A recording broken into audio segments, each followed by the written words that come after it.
तो आप ग्रेजुएट हैं और आफ्टर योर एजुकेशन लाइफ में ऐसा क्या टर्न लिया कि आपको ऑटो वाला मतलब ऑटो ड्राइवर का प्रोफेशन में आना पड़ा?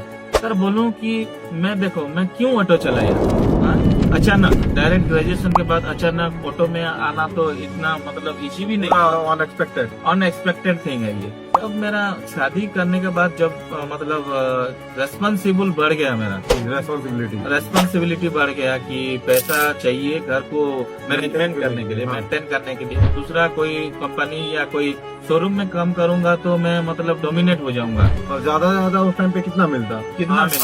8,000 या 10,000 मिलता। हमारा भवानी पन्ना का एरिया में बोल रहा हूँ, आप लोगों को तो पता है।